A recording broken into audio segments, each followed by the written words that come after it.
Thank you, Mr. Speaker.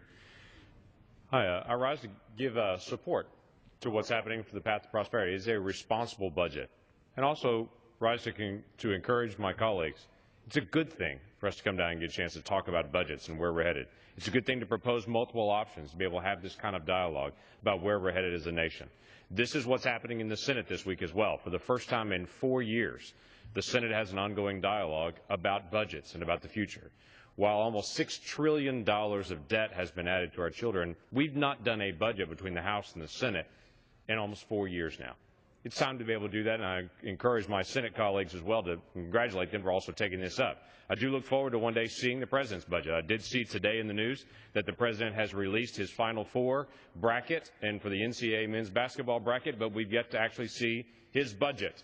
And at some point, we hope to be able to see our national priority be on budgets, not on NCAA brackets in the days ahead. The budget that we're proposing focuses on families that need certainty.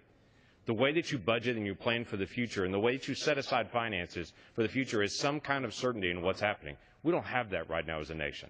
And for most families that actually live month to month, they don't have a large amount of resources to set aside for future investment.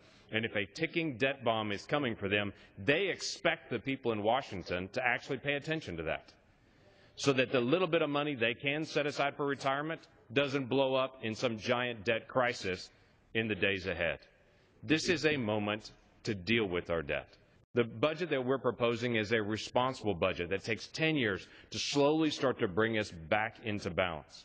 Only in Washington is a drastic, draconian cut actually reducing the increase. What the Ryan budget does, what we're proposing is a 1.6% decrease on the increase. Right now, the federal budget is scheduled to increase by 5% over the next 10 years. We'll actually just increase the budget 3.4%. I would say that's fairly modest. That is a way to be able to deal with what's happening in the nation, and it's also a way to deal with what's happening to come in the days ahead. We're not promoting additional stimulus spending as the budget that's being proposed right now is.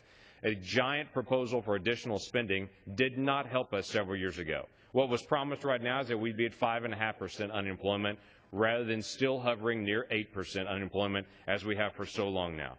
Jobs do not come from additional federal spending long term.